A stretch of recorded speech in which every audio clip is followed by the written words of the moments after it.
bienvenue sur Origami Mama, la chaîne qui tisse les liens entre maternité, féminité et énergie et t'aide à retrouver la femme puissante, inspirante et lumineuse que tu es vraiment. Alors aujourd'hui, nous allons parler d'énergie vitale, comment la préserver et la cultiver au quotidien, et nous avons le plaisir de le faire à deux voix puisqu'aujourd'hui, nous accueillons Siana. Bonjour Siana. Bonjour. Mais avant, je vous invite à télécharger votre bonus, un rituel personnalisé de bien-être qui s'adapte à votre planning et à votre personnalisé, votre énergie. Donc c'est offert, vous le téléchargez dans la description de cette vidéo. Et donc on va explorer ensemble ce thème de l'énergie vitale maintenant. Alors Siana, est-ce que je peux te demander de te présenter, de donner un petit peu ton parcours avec cette énergie vitale et la découverte de l'énergie vitale que tu as eue? Alors moi je suis donc Siana Tétard, je suis thérapeute holistique exorciste, anciennement médecin, donc je me suis reconvertie. Alors l'expérience avec l'énergie vitale, ça c'était, on va dire que la première expérience où il y a eu une grosse prise de conscience, c'était suite au burn-out. Donc j'en ai eu deux d'affilée qui ont quand même assez cogné. Et en fait, suite à ces burn-out, donc lorsque j'étais encore médecin à l'époque, il a quand même fallu se poser la question de savoir qu'est-ce qui va pas, j'étais pas bien, que ce soit émotionnellement, psychiquement, physiquement aussi. Donc ça, on va dire que ça a été la première expérience qui a cogné, mais ça a permis, paradoxalement, même quand on est médecin, mais au niveau de l'énergie, est-ce que je suis encore alignée? Parce que l'énergie vitale, finalement, c'est quoi? On sait qu'on a tous de l'énergie à l'intérieur du corps, et cette énergie, c'est ce qui fait qu'on a le mouvement, c'est ce qui fait qu'on est en bonne santé, c'est ce qui fait qu'on est bien émotionnellement, qu'on est bien psychiquement aussi. Donc cette énergie-là, cet élan, c'est ce qu'on appelle l'énergie vitale, parce que du coup on a de la vitalité, d'où le nom vital dedans. Et c'est extrêmement important parce que c'est grâce à ça que vous arrivez déjà à être heureux, d'une part, et à affronter la vie aussi. Parce qu'on pourrait se dire, en quoi c'est utile, en plus d'être en bonne santé, d'être émotionnellement équilibré, c'est que face aux épreuves de la vie, parce qu'on en aura tous, il y a du stress dans la vie, plus l'énergie vitale est élevée, plus vous arriverez aussi à affronter. Donc voilà d'où l'importance, et c'est que je n'avais plus d'énergie vitale, d'où les burn-out, parce que burn-out c'est quand on est éteint, c'est l'absence d'énergie vitale, donc c'est brûler au dehors, on n'en peut plus. Et voilà, ça a été ma première la première expérience, mais qui a été salvatrice par la suite. Ouais, grande révélation. Je me retrouve tout à fait dans ton histoire. Moi aussi, j'ai vécu cette baisse d'énergie vitale suite à la naissance de ma seconde fille, où vraiment j'ai ressenti que j'avais plus de vie en moi. Tout simplement, j'étais au bord du crash. J'ai consulté une praticienne en biorésonance et c'est elle qui m'a fait prendre conscience de cette énergie vitale que j'avais en moi et qui était vraiment très très très basse, à la limite de la pathologie. J'étais pas encore dans la pathologie, mais je m'y approchais bien grandiosement. Et est-ce que, Siana, cette énergie vitale, c'est la même chose que ce qu'on appelle le chi ou le ki ou le prana? Est-ce que Oui, c'est exactement la même chose. Donc c'est l'énergie qui circule à l'intérieur de nous. Et après, en fonction des cultures, on sait que ça passe au travers des méridiens ou des chakras, mais oui, c'est cette énergie de vie, cet élan de vie, oui, c'est ça, c'est l'énergie vitale. Donc c'est pareil, c'est la même chose. D'accord. Et comment tu expliquerais cette notion à quelqu'un qui ne croit que ce qu'il touche, ce qu'il voit, quelqu'un qui a besoin de quelque chose de concret pour ressentir cette énergie vitale? Alors pour la ressentir, déjà c'est l'expérimentation de tous les jours. De vous-même vous dites tiens, aujourd'hui j'ai pas d'énergie, je ne me sens pas bien, j'ai pas de peps. Donc ça, on va dire c'est le plus fréquent, le plus concret. Par contre, si vous avez besoin de le sentir, parce que ça irradie de nous, vous pouvez faire cet exercice-là, qui est célèbre, mais bon, c'est bien de rappeler les bases. Donc vous allez prendre vos deux mains, vous allez les mettre déjà à une longue distance l'une de l'autre, et vous allez imaginer que vous faites passer l'énergie à l'intérieur, alors comme vous voulez, sous forme d'énergie blanche ou comme dans Naruto, le chakra bleu, ça n'a pas d'importance. L'essentiel, c'est d'y mettre l'intention, parce que c'est l'intention qui dirige l'énergie, ça c'est important à comprendre. Et vous allez les rapprocher, doucement. Et au bout d'un moment, vous allez sentir comme voilà, chez moi c'est ici, là. Alors, il y a plusieurs sensibilités possibles, c'est soit des picotements, soit comme une petite pression, comme un petit ballon de baudruche. Il y a la pression qui augmente, d'ailleurs vous pouvez jouer avec, Ça va être soit de la chaleur, soit des picotements, soit une différence de pression. Pour certains cas, c'est plus rare, mais c'est possible aussi, du froid. En fait, vous sentez que il y a quelque chose qui se passe entre vos mains. Donc déjà, vous le sentez à l'intérieur du corps, parce que c'est quand même le plus important. Mais si vous voulez l'extérioriser, on peut le faire avec les mains. D'ailleurs, vous pouvez faire l'expérience vous prenez un citron, célèbre expérience aussi, mais ça fonctionne très bien. Vous prenez un citron et vous le magnétisez. Magnétiser, c'est comment? Donc vous mettez cette énergie à l'intérieur et vous parlez bien à votre citron. Gentil citron, t'es gentil, oui, mettre une bonne intention. Vous mettez pas des énergies négatives dedans. Faut que ça fasse sens. Et vous faites ça pendant au moins 5 bonnes minutes. Soyez disciplinés et vous allez vous rendre compte que le citron ne pourrit pas, mais il se momifie en fait. Et qu'est-ce qui a fonctionné? C'était aussi cette énergie, mais c'est la vôtre. Parce que ça se partage aussi. Donc ce sera par la suite intéressant à comprendre, c'est pour les échanges d'énergie entre les gens, parce que non, ce n'est pas cantonné à l'intérieur de vous, on peut vous le piquer aussi. Donc, oui, voilà. Justement. Et quels sont les signes que notre énergie vitale, elle est basse? Vous n'êtes pas bien. Vous n'êtes pas bien, on n'est pas heureux, vous êtes en mauvaise santé. Vous pouvez avoir des addictions qui arrivent, vous avez du mal à vous lever le matin. Comment dire, c'est même émotionnellement, déjà les signes précurseurs, c'est vous vous mettez en colère beaucoup plus facilement. Les émotions débordent. Alors c'est bien d'en avoir, mais ça déborde. En fait, ce qu'on appelle un hypersensible, c'est un débordement. Attention, c'est tout vous épuise. Vous avez envie de rien. Il n'y a pas d'envie, il y a pas de joie. Il n'y a pas de joie, tout vous exaspère. Là, on sait qu'on a une perte d'énergie vitale. Et après, dans les cas extrêmes, vous pouvez aller jusqu'à la dépression, voire le burn-out, qui ça est l'extrême épuisement. Ouais, voilà, c'est ça. Et on dit souvent que les jeunes mamans, elles sont épuisées, mais est-ce que c'est une question juste de fatigue physique ou est-ce que on peut qualifier ça de baisse d'énergie vitale? Alors les deux sont liés. On peut pas physique et énergie vitale vont de pair. On ne peut pas être en forme physiquement et manquer d'énergie vitale. Les deux sont ensemble, tout est relié. Donc quand elles sont pas bien, donc quand vous dites même physiquement je suis épuisée, c'est aussi l'énergie vitale qui descend. Les deux se développent en parallèle. Donc on monte en parallèle, ça descend en parallèle. D'accord. Et concernant la grossesse et l'accouchement, comment est-ce que ça impacte finalement cette énergie vitale qu'on a en nous? Alors ça change déjà ça l'impacte avant même que vous tombiez enceinte, déjà d'une part. Pourquoi? Parce que ça suit aussi les mouvements de la pensée. Lorsque vous avez de bonnes pensées, l'énergie, enfin on dit aussi taux vibratoire, parce que l'énergie vitale, quand il est grand, le taux vibratoire augmente. Ils sont reliés aussi. Vous allez commencer à avoir des questionnements. Est-ce que je vais être une bonne mère? Est-ce que c'est le bon moment? Est-ce que c'est ceci? Et puis l'engouement aussi d'arrêter. Quand il va arriver, on va faire ceci. Les projets, je vais l'appeler comme ci, je vais l'appeler comme ça. Donc déjà là, ça vous met dans de bonnes vibrations quand vous le prenez bien, parce que si c'était une mauvaise nouvelle, vous aurez l'inverse. Donc déjà là, ça vous impacte parce que déjà il y a la prise de conscience qu'on va être deux. Donc déjà là, vous avez déjà un changement dans l'énergie, pas négatif, mais déjà c'est l'adaptation à l'idée qu'un être va grandir à l'intérieur de nous. Donc déjà avant, vous allez sentir des variations et c'est normal, mais ça c'est dû au questionnement. Ensuite, au moment où vous êtes enceinte, oui, vous sentez, parce qu'il y a l'âme qui arrive, et donc l'énergie, pas forcément les premiers mois, mais ça vient à l'intérieur. L'énergie grandit, et en fait, pendant un certain temps, vous allez sentir que vous êtes deux à l'intérieur. D'ailleurs, beaucoup de femmes, souvent, même si elles n'avaient pas prévu d'être enceintes ou alors qu'elles n'avaient pas encore fait le test de grossesse, chérie, je peux pas t'expliquer je sais qu'on est deux, je suis enceinte. Comment tu sais ça? C'est venu d'où? On le sent. On sent. Donc déjà ça, à ce moment-là, il y a déjà l'énergie qui se modifie, mais dans l'idée de ça y est, je suis capable d'accueillir et maintenant je sens qu'il y en a un deuxième. Donc là, en fait, il y a une petite modification dans l'idée que maintenant on va couver. On est en mode couver, cocooning, quand on peut le faire. Oui, bien sûr. Ouais. Voilà. Et pourquoi certaines mamans ont l'impression d'être vidées alors même qu'elles dorment bien? Parce qu'en fait, elles vont bien dormir, dans le sens elles ont peut-être aligné les heures de sommeil, mais elles se sont pas forcément occupées d'elles. Parce que ça, même pendant la grossesse, on a beau être enceinte, il faut préparer ceci, il faut faire cela, et on ne prend plus le temps de s'occuper de soi. Donc oui, on dort bien parce qu'on est claqué. Donc le corps a eu le temps de dormir, donc ça nous recharge. Mais émotionnellement, est-ce que ça a été le cas? Est-ce qu'on a pris du temps pour soi? Est-ce que les peurs se sont évaporées? Ou alors est-ce qu'on a tendance à les garder parce qu'on veut pas mais je veux pas dire que j'ai peur parce que ou alors je ne veux pas les voir parce que je vais être maman, c'est pas le moment de paniquer. Non, mais on ne s'écoute plus. On ne s'écoute plus, et à côté de ça, beaucoup travaillent encore.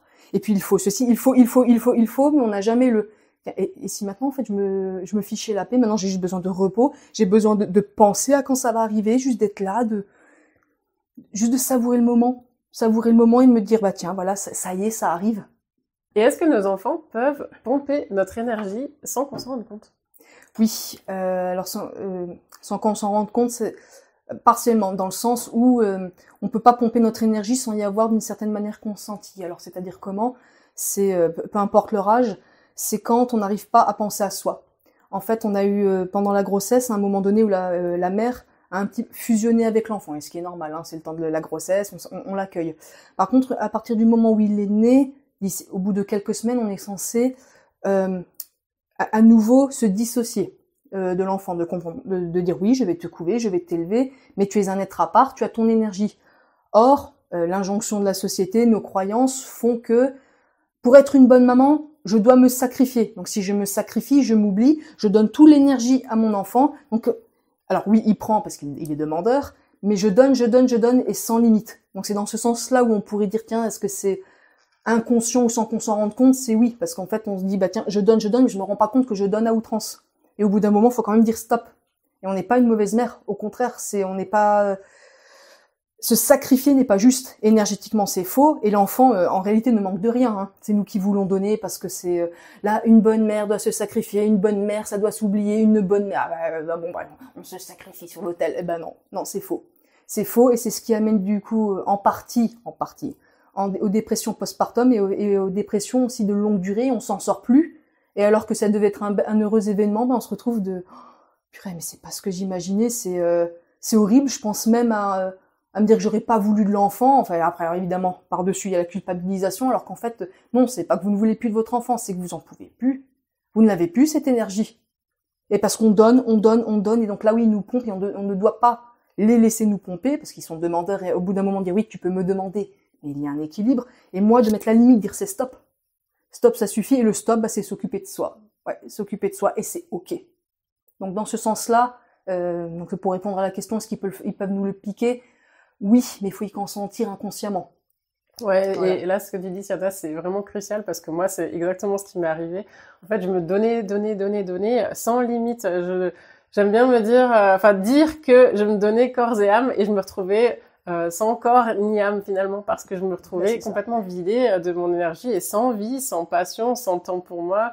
Et finalement, mon énergie, elle baissait parce que justement, j'étais toujours dans une dynamique de donner et de jamais recevoir en retour. Et ça, c'est vrai qu'énergétiquement, bah, c'est pas juste. Et même pour soi, en tant qu'âme, quelle âme voudrait finalement rester longtemps dans un corps dont personne ne s'occupe?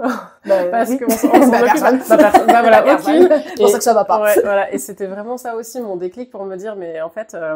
c'est pas normal, hein, comme on le vit aujourd'hui, la maternité, c'est l'image qui est la plus répandue sur comment être une bonne mère, et pourtant c'est pas celle qui est la plus juste pour nous et pour notre enfant aussi. Parce que finalement, c'est aussi incarner un modèle pour son enfant. On peut pas lui dire prends du temps pour toi, alors que nous, on montre l'exemple inverse. Oui, c'est ça. il faut être aligné. C'est ça. Et quels sont les meilleurs moyens pour recharger son énergie vitale? S'occuper de soi. Alors ça, c'est la priorité. Avant de donner vraiment on va dire des techniques à proprement parler, c'est déjà stop. Arrêtez de donner à outrance, arrêtez d'être partout à la fois, de se sacrifier. Ça, il faut vraiment arrêter. Non, le sacrifice, ce n'est pas bien, ce n'est pas juste. Si c'était bien, ça vous galvaniserait. Or, ça amène au burn-out. Ce n'est pas bon. Ce n'est pas le chemin d'âme. Ce n'est pas juste énergétiquement. Hein. Donc déjà, arrêtez de donner à outrance. Et arrêter de se vider, hein, c'est bête à dire, hein, mais donc ne pas se vider. C'est-à-dire qu'à un moment donné, quand on sent, là j'en peux plus, là j'en ai marre, là stop, j'ai besoin du temps pour moi, et on le prend. On le prend et on ne culpabilise pas de le prendre, parce que j'entends les dames de ah mais il y a ceci, il y a machin, mais bon, c'est pas grave. C'est vraiment, c'est pas grave. Vous avez une machine à laver à mettre en route. Elle reste 2 jours de plus, c'est pas bien grave parce que vous allez vous épuiser. Même pour l'enfant, c'est quoi le plus important, que le linge soit bien blanc, fait lundi au matin 8h, ou que maman soit heureuse. Voilà, ça c'est le plus important. Vous d'abord, le reste c'est secondaire du moment qu'il n'y a pas d'urgence, rien de grave ou rien de catastrophique, tout va bien en fait. Lâchez. Donc d'une part, évitez de se vider. Et quand on dit penser à soi, c'est pas seulement juste souffler et s'arrêter dans le sens hop, je me repose. C'est et vos passions, vous en avez fait quoi? Parce que qu'est-ce qui nourrit l'âme, hein, avec ou sans enfant, hein? C'est j'ai envie de peindre. Prenez du temps pour peindre. J'ai envie de lire, j'adore lire quand je lis, ça me remplit, j'ai plein d'histoires plein la tête, je me sens bien, je suis heureux. Bah, en fait, faites tout ce qui vous rend heureux et souvent, ce sont les passions, les hobbies, ne pas les arrêter. Bien sûr, il faudra aménager parce qu'on entend que voilà, il y a quand même des obligations, mais déjà le faire d'une part. Ensuite, on va dire pour tout le monde, hein, ça c'est applicable pour tout le monde. Bah, les promenades en forêt. Les promenades en forêt, la forêt, pourquoi vous vous sentez bien, hein, donc déjà la terre, la terre-mère, la nature a de très très très hautes vibrations et le fait de marcher, de se promener en forêt fait que bah, déjà vous bénéficiez, en fait vous absorbez hein, l'énergie de Gaïa, hein, c'est ça l'idée. Donc ça vous galvanise, c'est pour ça qu'après une promenade en forêt, on se sent bien. Donc déjà se promener en forêt et puis se reconnecter à la nature. Voilà, le stop, le silence, personne vous embête et évitez d'avoir le téléphone. Donc d'une part, ça c'est une chose à faire. Alors ça peut paraître un peu ancien, mais la prière. Ah oui. Alors même si on est athée, hein, parce que quand on entend prière, on s'imagine devant le lit. Non, on peut avoir des prières même en étant athée. Prier, c'est une façon de communiquer avec au-delà. Alors que vous l'appelez Dieu ou autre, la vie, qu'importe. C'est l'idée d'appeler quelque chose de plus fort que vous et de se dire bon ben voilà, j'aimerais faire des vœux, des demandes et se connecter à plus fort que soi et tout simplement éprouver de la gratitude aussi. Hein. Quand on dit prier, bah prier c'est merci de m'aider pour ma famille. Eh ben là j'ai un projet. Eh ben la vie, si tu pouvais me donner un coup de main, bah ça, on se sent soutenu. Quand on fait ça, bah ça augmente les vibrations. Le fait de se sentir soutenu, de se dire je ne suis pas seul, ça augmente les vibrations aussi. Donc l'idée de la prière. Ça c'est bateau, mais bien se nourrir. On n'a pas la même énergie quand on tourne au McDonald's que quand on tourne avec des bons légumes, bio si possible. Si c'est du jardin, alors là, c'est l'apothéose. c'est génial. Mais bien se nourrir parce que vous avez besoin aussi d'énergie, de briques. Enfin voilà, on va dire que ça c'est le bon sens. L'hygiène mentale. Ouais, ça c'est justement une question que je voulais te poser. Quel est et quel rôle joue l'alimentation, la respiration dans cette circulation de cette énergie vitale? Alors bah c'est important parce que ce qui montre que vous êtes en vie, c'est que vous respirez. C'est bête à dire, hein, mais ce qui montre que l'enfant il est là, c'est la respiration. Vous avez la première et vous aurez la dernière juste avant de mourir. La respiration, même énergétiquement, même en médecine chinoise, est important. Hein. On sait que c'est même par l'air, par les poumons qu'on pense que l'âme descend. Or, on respire tous mal. Et là, on sait, je veux dire, si essayez de ne plus respirer pendant 2 minutes, je pense que vous n'allez vraiment pas bien. Voilà, vraiment pas bien. Et même dans tous les jours, on respire mal. Pourquoi? Parce que le stress, on ne respire plus correctement, c'est par la cage thoracique et non plus par l'abdomen. Or, la respiration profonde et aussi la cohérence cardiaque. Donc, c'est essayer de dire... Hop, j'inspire sur 4 secondes, par exemple. J'expire sur 4, on peut essayer sur 5 à l'inspi, 5 à l'expi. Bah, ça aussi, déjà, se poser, bien respirer, donc être bien oxygéné, ça aide. Donc déjà, même concrètement, l'oxygène, l'O2, mais aussi énergétiquement. C'est de se dire, voilà, c'est stop, c'est je me pose et je laisse la vie entrer et sortir. Et là, je suis présent. Parce que ça aussi, c'est important pour l'énergie vitale, de pas être tout le temps dans la tête. Être présent, et être présent, c'est quoi? Parce qu'on l'entend, mais être présent, c'est quoi? C'est arrêter d'être dans le passé, dans le futur, partout sauf là. Là, tu es là maintenant, je sais pas, tu regardes quelque chose à télé, sois présent, tu es en train de ton pomponner, sois présent, tu es en train de lire. On reste ici à l'instant T, et c'est pas, oh là là, les courses, mais qu'est-ce que je vais faire à manger ce soir? Et puis ceci, et puis la piscine pour le gosse, et puis ceci, et puis machin, et puis oh là là, le boulot, voilà, c'est ici et maintenant. Voilà, ici et maintenant. Si vos pensées ne servent pas dans l'immédiat, soyez présents. Et déjà ça aide parce qu'être tout le temps en haut fait qu'on manque d'ancrage, genre manquer d'ancrage. Hein, donc en gros vous êtes tout le temps perché. Si vous manquez d'ancrage, vous n'arrivez pas à vous régénérer. C'est important d'être entre les deux.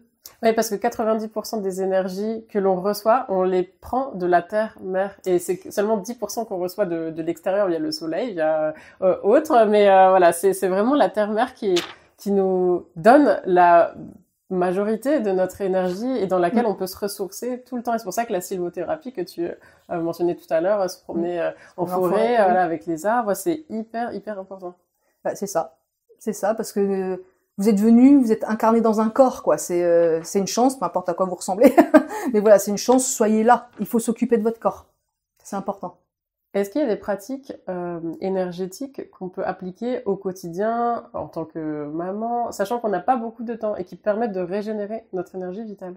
Alors l'ancrage, donc déjà le fait de penser à soi et de se poser, déjà rien qu'avoir mis l'intention de le faire, ça aide. Ensuite, c'est j'ai pas vraiment d'énergie, la respiration, ça aide, vous pouvez toutes le faire. Par contre, si ça vous agace un peu parce que vous avez un petit peu du mal à vous concentrer, ça peut être tout simplement sortir. Sortez, voilà, marchez,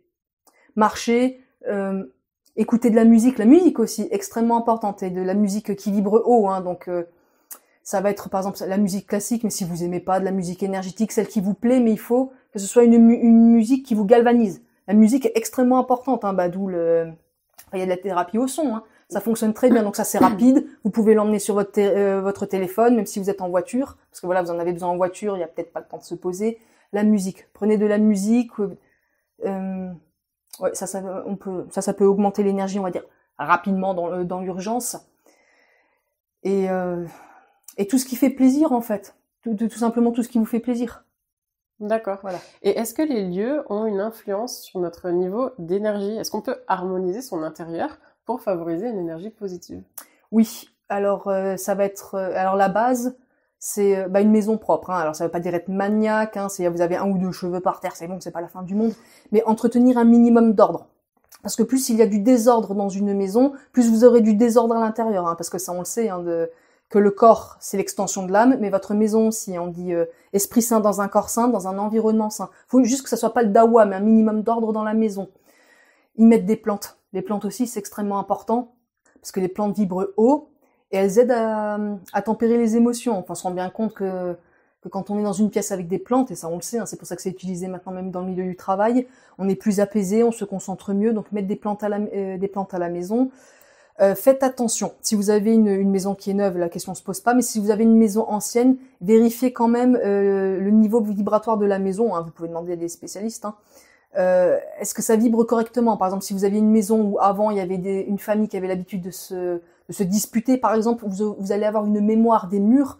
Donc, alors comment on le sait? C'est simple. Vous êtes très bien, vous avez déjà déménagé, vous vous sentiez très bien, vous rentrez dans la maison. Depuis que vous êtes dans la maison, il n'y a plus rien qui va, vous vous sentez pas bien. Enfin, on le sent. Suivez votre intuition. C'est, je dors pas bien, je suis pas bien dans ma maison. Dès que je suis dehors, ça va mieux. Dès que je rentre dans ma maison, je suis pas bien. Ça peut être un signe. Donc, il y avait quel type de locataire avant dans la maison, et donc vérifier l'énergie.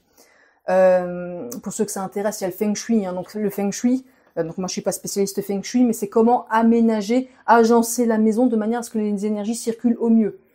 Alors déjà, mais les bases que tout le monde peut mettre en place tout de suite. Votre entrée doit être dégagée, que la maison soit lumineuse, on aère régulièrement. Après, c'est un peu du bon sens, hein. Du bon sens, que vous y soyez bien, et que chaque zone de la maison ait une zone bien délimitée. C'est-à-dire, on met pas le bureau dans la zone salon. Enfin, le salon, c'est le salon, la cuisine, c'est la cuisine. Évitez de faire n'importe quel mélange. Les affaires de l'un dans la chambre de l'autre. Voilà, attention, les zones doivent être bien délimitées. Parce que si ça ne l'est pas, c'est-à-dire qu'à l'intérieur de vous, parce que la maison est en miroir de ce que vous êtes, tiens, si c'est pas harmonieux dans ma maison, c'est qu'il y a une disharmonie à l'intérieur. Donc ça, c'est un signe. Mais donc, harmoniser votre maison va aider à harmoniser l'intérieur. Donc, vous pouvez mettre de la belle musique aussi, hein. Ça aide bien.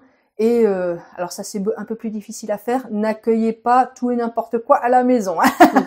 alors j'entends, ça veut dire quoi, accueillir tout et n'importe quoi? Ça demande du courage aussi. Mais les gens que vous amenez chez vous impactent l'énergie de la maison. Donc, si vous invitez Pierre-Paul Jacques, que vous l'aimez pas trop, qu'il vous gâte, ceci, mais que vous le faites parce que faut être poli, parce que non, enfin vous le faites, hein, vous êtes libre de faire ce que vous voulez, mais les personnes que vous amenez dans votre maison impactent l'énergie. Donc voilà, attention à qui on met dans la maison. La maison, ça va être un havre de paix. Et voilà. Comment on se protège des énergies négatives, surtout quand on est hypersensible ou maman d'enfants en bas âge? Alors comment on se protège? Alors, on va dire de manière mécanique, parce que l'hypersensible c'est un peu particulier, hein. Donc déjà de manière mécanique, ça peut être des pierres, la lithothérapie, hein. Donc la tourmaline, ça va vous protéger de la négativité des autres, hein. Donc le fait d'entretenir la maison, enfin de tout ce qu'on avait déjà dit au préalable, va aider à tempérer, hein. Alors le cas de l'hypersensible, ça c'est un petit peu particulier, parce que l'hypersensible c'est quelqu'un donc qui a une sensibilité exacerbée, Mais beaucoup d'entre eux, le problème, c'est qu'ils sont déséquilibrés. Déséquilibrés, ça veut dire quoi? C'est-à-dire qu'en fait, ils se font trimballer par leurs émotions et tout est de trop. Or, on a tendance ces derniers temps à penser que l'hypersensibilité, oui, c'est une particularité et c'est vrai, mais j'entends, et là il y a la thérapeute qui parle, hein, et malheureusement ça cause des problèmes, c'est que c'est l'environnement qui doit s'adapter à l'hypersensible. Non, non. Alors oui, vous allez devoir faire certaines adaptations, on est bien d'accord, mais lorsque l'hypersensible se fait balloter de droite à gauche et qu'il n'arrive pas à tempérer, c'est un problème interne. Et c'est justement parfois un problème de taux vibratoire. Quand on n'arrive pas à tempérer, mais parce que je suis moi-même une hypersensible, et lorsqu'on manque de centrage, lorsqu'on manque d'alignement, on en souffre. Or, c'est censé être une force, hein, parce que souvent l'hypersensible, il a souvent aussi à côté des capacités extrasensorielles. Si vous n'arrivez pas à l'utiliser comme une force et que vous êtes trop impacté, là, il est urgent de mettre le stop. Souvent, votre problématique, ça va être le fait de dire stop, non, ça suffit. Et de grandir aussi. Hein. Et là, j'étais dedans, hein, donc c'est pas pour pointer du doigt, hein, mais c'est une réalité. Il y a une part de nous qui n'a pas grandi. C'est la faute de ceci, c'est la faute de cela. Oui et non. Les épreuves viennent dans la vie pour que l'on puisse grandir. Or, se dire, machin fait trop de bruit, c'est ça. Il y a du vrai, mais on est quand même censé pouvoir le surmonter. Si vous n'arrivez pas à surmonter, c'est qu'il y a quelque chose à l'intérieur de vous qui doit grandir et on a une part de responsabilité là-dedans. Donc voilà, ça c'est un travail à faire. Alors c'est un peu dur, c'est peut-être pas ce qu'on avait envie d'entendre, hein, mais le but c'est pas de dire ce qu'on a envie, c'est ce qui est nécessaire d'entendre. Parce que derrière, mais quelle libération quoi. Oui, Voilà. et puis je voudrais rebondir justement sur le sujet de la confiance en soi. Est-ce qu'un travail sur l'énergie, ça peut aider à retrouver confiance en soi, et notamment dans son rôle de mère? Oui, alors c'est pas retrouver l'énergie qui est de la confiance, hein, parce que disons que c'est travailler sur soi va donner de la confiance en soi, donc on récupère l'énergie. Ah, voilà, c'est plutôt dans ce sens-là, et c'est important en tant que maman, hein, parce que forcément vous avez énormément de questionnements. Enfin c'est pas un métier, mais une fonction extrêmement difficile. Hein, tous les jours, est-ce que j'ai bien fait? J'aurais dû faire ceci. Est-ce que là, je suis une bonne maman? Ceci. Enfin c'est le poids de la culpabilité. Le poids de la culpabilité. Oui, voilà, faites de votre mieux. Tout simplement, faites de votre mieux. Ne mettez pas la barre trop haute. Les enfants, ils n'ont pas besoin d'une maman parfaite, ils ont besoin d'une maman heureuse. Hein, donc, occupez-vous de vous. Occupez-vous de vous. Et les soins, en fait, le soin, plus que de retrouver l'énergie, de se dire, tiens, je vais te donner de l'énergie, donc ça ira mieux, tu auras plus confiance en toi, c'est non. C'est en fait, on va travailler, c'est voilà, pourquoi tu n'as pas confiance en toi? Et parce que on va travailler là-dessus, voilà, j'ai peur de ceci, je ne me sens pas comme ça, qu'importe la source. Hein. On va chercher la source du problème, voilà, pourquoi tu n'as pas confiance, et une fois que ça se sera travaillé, la résultante derrière, c'est une meilleure confiance en soi, et parce qu'on a plus confiance en soi, on affronte mieux, et donc l'énergie est plus haute aussi. Parce que si on a confiance, on affronte le stress, on affronte les épreuves, et on affronte les doutes plus facilement aussi. Voilà, on a plus de lâcher prise, ce fameux lâcher prise. En fait, le lâcher prise, c'est se faire confiance. Voilà, c'est se dire, j'ai fait au mieux, on laisse, et je sais que je m'en sortirai. C'est en fait, lâcher prise, c'est, j'ai confiance en ma capacité à rebondir. Et c'est ok, je ne fais rien de grave ni de mal, je m'en sors. C'est ok. Donc dans ce sens-là, oui. Et là, l'énergie va arriver derrière. Et alors, tu évoquais tout à l'heure la prière comme un moyen simple de commencer à retrouver en tout cas de remonter son énergie vitale. Est-ce qu'il faut être croyant ou spirituel pour travailler sur son énergie vitale? Non. Alors là, comme on dit, la prière, on peut même prier en étant athée, parce que on a tous prié sans s'en rendre compte. Par exemple, quand vous avez eu les examens, allez, s'il te plaît, enfin, on est tous croyants en ce moment-là un petit peu. Hein, c'est allez, s'il te plaît, j'espère que ça va bien se passer. Allez, la vie. C'est une manière de prier, même si vous croyez pas en Dieu. Mais en fait, c'est ça. C'est j'espère. On demande de l'aide. C'est une manière de prier. Ça aussi. Et pourquoi prier, ça aide. Autre le côté religieux. Hein, faites vraiment cette distinction là. Hein. Prier, c'est se connecter. C'est une connexion du cœur avec plus fort que nous en haut, mais que ce soit Dieu, l'univers, la vie, vos guides, qu'importe. C'est le fait de se sentir soutenu.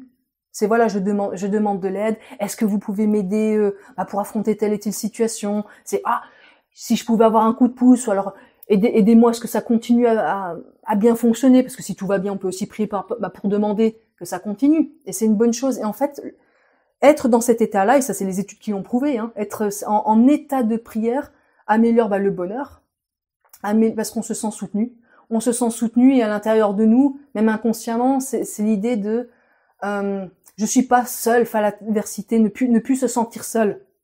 Et c'est une façon d'être soutenu. Et puis en plus, quand on demande de l'aide, on est dans un état d'ouverture. Enfin, on ouvre le cœur, on prie pas en fermant le cœur, ça marche pas.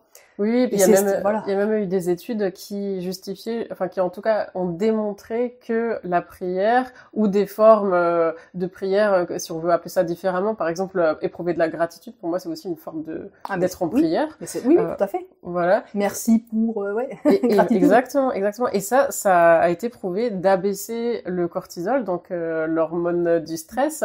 Donc ça améliore finalement notre état de zénitude et notre bien-être, notre épanouissement général. Et alors, tu évoquais aussi tout à l'heure la connexion qu'on peut faire quand on passe en mode prière, et pourquoi certaines mamans ressentent justement un manque de connexion une fois qu'elles ont donné la vie, elles ressentent un manque de connexion avec elles-mêmes. Avec elles-mêmes.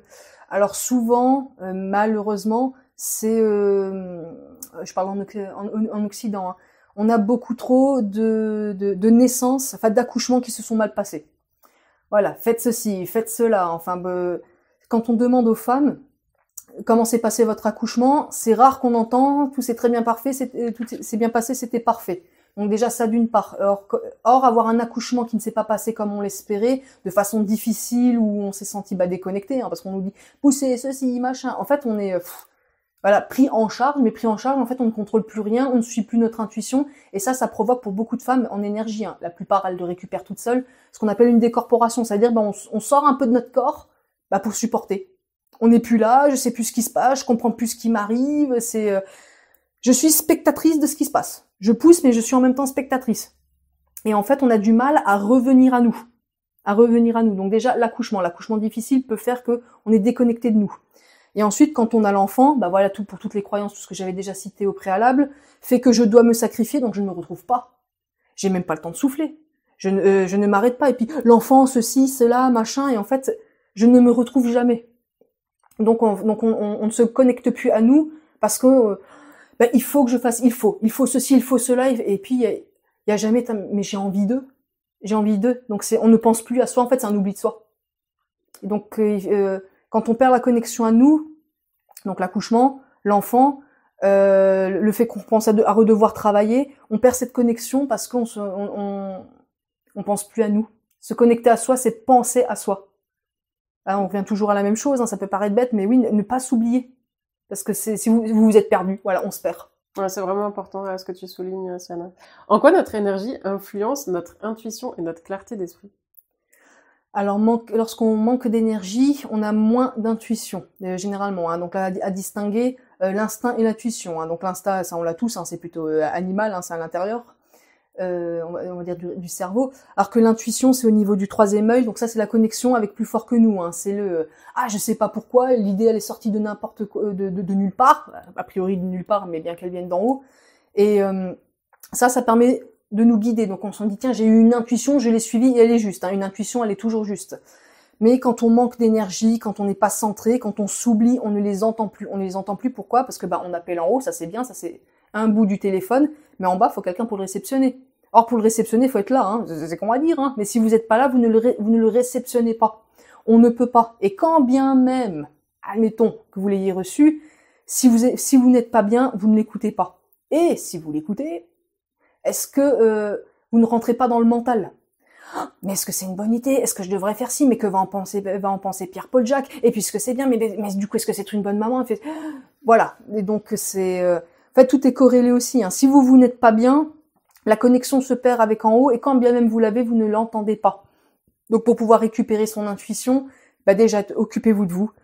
Soyez présente et faites-vous confiance. Suivez, et là, ça va descendre. Priez, voilà, priez, ou alors, gratitude, merci, appelez plus haut la vie, qu'importe ce que c'est, même, merci la vie, ou à ma bonne étoile, ça fonctionne. Qu'importe, du moment que l'intention est ici. Et donc là, on pourra retrouver l'intuition. Et pour ça, c'est s'occuper de soi d'abord. Et pour une maman qui débute et qui est curieuse de son énergie vitale, par quoi est-ce qu'elle peut débuter ? Curieuse, par quoi elle pourrait commencer ? Alors pareil, je reviens dessus, mais c'est fondamental. S'occuper d'elle. Déjà, vous allez le sentir. Enfin, vous voyez bien. Allez, admettons, ça fait longtemps que vous n'étiez pas au shopping. Hein, je parle aux femmes. On parle aux femmes, mais même si c'est pas ça, pendant longtemps. Admettons que pendant longtemps, vous ne vous occupiez pas, vous ne fassiez plus rien qui vous fasse plaisir, vous sentez bien que même si vous ne manquez de rien, vous avez de la nourriture, l'argent, un toit, voilà, entre guillemets, tout est parfait, mais vous n'êtes pas bien. Ça ne va pas. Donc là, quand vous dites, oh, j'en ai marre, je sais pas pourquoi, j'ai tout, mais ça va pas. Ben là, c'est la première expérimentation du manque d'énergie. Parce que c'est ok, physiquement, vous nourrissez bien, c'est bien, tant mieux. Vous êtes en sécurité, c'est une bonne chose, hein, ça contribue. Mais il manque quelque chose. Et vous, qu'est-ce qui vous fait vibrer? En fait, la vibration, donc comment expérimenter l'énergie vitale? Bah, regardez, admettons que vous aimez, que vous adorez lire. Bah, quand vous avez lu un bon roman que vous avez adoré, mais vous sentez comment vous êtes heureuse derrière. Si c'est le shopping que vous aimez, allez, on va dans le shopping. Après, voilà, vous avez claqué du fric, vous avez votre nouvelle, je sais pas, la nouvelle la nouvelle paire de chaussures, la robe, la coiffure. Waouh, mais vous sentez comment vous êtes, l'énergie, comment elle monte. Voilà, c'est comme ça que vous l'avez expérimenté. Maintenant, si vous voulez l'augmenter autrement qu'en claquant du fric, parce que on n'est pas Rothschild, je vous entends, hein. On est d'accord. Bah, en fait, tout ce qui vous fait plaisir et qui coûte rien. La peinture, se promener en forêt, écouter de la bonne musique, ça suffit. Vous voulez méditer, vous asseoir et regarder un truc sur Netflix, allez, pourquoi pas. Si derrière ça vous a galvanisé, c'est ok. C'est ok, c'est ça. Expérimenter l'énergie vitale, c'est quand vous êtes heureux en fait. Voilà, quand on est bien, d'ailleurs on se dit j'ai le peps, je me sens légère. Voilà, c'est ça l'énergie vitale. Là, vous êtes bien. Ouais, et puis moi j'aime bien mesurer ça à notre perception du temps. Quand on voit pas le temps passer, c'est vraiment que finalement que c'est ce qui nous motive, ce qui est vraiment là pour nous faire vibrer, quoi. Ce qui nous fait vibrer dans notre corps. C'est ça, c'est le flow. C'est-à-dire vous pouvez le faire des heures, vous vous fatiguez jamais. C'est ça. Donc là c'est bien. Vous êtes au bon endroit au bon moment, c'est ce qu'il faut faire. Et donc, si on synthétise un petit peu l'ensemble de notre échange, si tu avais un seul conseil à donner aux mamans qui nous écoutent, ce serait quoi? Priorisez-vous. Ouais, mettre la priorité sur soi. Voilà, ouais. Priorisez-vous. Et parce que je vous entends au loin. Oui, c'est être égoïste. Non, parce quand on dit égoïste, ça veut dire centré sur soi. Alors il y a deux façons d'être égoïste. Égoïste dans le sens où je m'occupe de moi, et puis il y a le égoïste qu'on entend de façon péjorative, c'est-à-dire que je m'en fiche des autres, ils peuvent mourir sur le bas-côté que j'aide pas. Non, c'est pas l'idée. Mais il faut l'être quand même un minima dans le sens où vous avez la responsabilité de votre bonheur, de votre être. Or, non, vous n'avez pas à vous sacrifier. Oh, et pour aider les autres, parce que j'entends l'appel d'amour qu'il y a derrière, c'est « mais je veux donner, je veux m'oublier parce que je veux le donner le meilleur pour mes enfants, pour mon conjoint, pour mes amis. » J'entends, mais entendez ça. On ne peut pas remplir le verre des autres si notre propre pichet est vide. Alors justement, par amour, parce que vous aimez les autres, déjà, les gens qui vous aiment, ils ont envie de vous voir heureux, donc, et vous avez la responsabilité de votre propre bonheur. Donc, occupez-vous de vous, et parce que vous vous occupez de vous, vous allez avoir une énergie vitale, et puis même du bonheur, parce que finalement, c'est quoi, hein? C'est le bonheur, c'est le fait d'être heureuse, hein. Et plus vous serez heureuse, plus votre pichet va être rempli, et plus vous allez pouvoir donner, mais sans vous oublier. On peut donner sans être la poule qu'on sacrifie à l'hôtel, ça ne marche pas, ça. Occupez-vous de vous, et en plus, vous serez un excellent exemple pour les enfants. On peut pas dire aux autres d'être heureux si soi-même on sait pas le faire. Priorise-toi, pense à toi. Bah oui, mais montrez l'exemple. Et montrer l'exemple, c'est le plus beau cadeau que vous puissiez faire. Parce que j'entends, c'est surtout donner le meilleur à vos enfants. Ils ont pas besoin d'une maman parfaite, on a besoin d'une maman qui est heureuse. Donc soyez heureuse, et parce que vous serez heureuse, vous allez donner beaucoup d'amour à vos enfants, et tout le monde sera heureux, et tout le monde sera heureux. Voilà. Ça fait parfaitement écho au deuxième épisode du podcast Les ondes d'origami, qui était sur le sujet comment prioriser son bien-être. Donc tu l'as parfaitement résumé. Donc allez le consulter si vous l'avez pas encore écouté. Et j'aimerais te poser encore une question, Siana. Où est-ce qu'on peut te trouver? J'exerce à l'heure actuelle sur Epfig. Donc je vais aussi sur les salons de bien-être. Vous pouvez me trouver sur les salons de bien-être. Sinon, c'est par téléphone, hein, ou sur Facebook. Hein, donc vous prenez Siana Tétard, thérapeute holistique exorciste. Donc vous verrez ma page, hein, vous pourrez voir les détails de mes prestations. Et puis n'hésitez pas à appeler pour un complément d'information, et je serai ravie de vous répondre. Voilà. C'est ça, toutes les coordonnées de Siana seront dans la description de cette vidéo. Donc moi, j'ai vraiment envie de te remercier profondément pour cet merci échange. Merci à toi, hein, c'est toi. C'est toi qui me donne l'occasion de... Donc merci beaucoup. Merci pour cet échange vraiment enrichissant, et j'espère qu'il vous a nourri autant qu'il m'a nourri moi. Et je vous dis à la prochaine pour un nouvel épisode.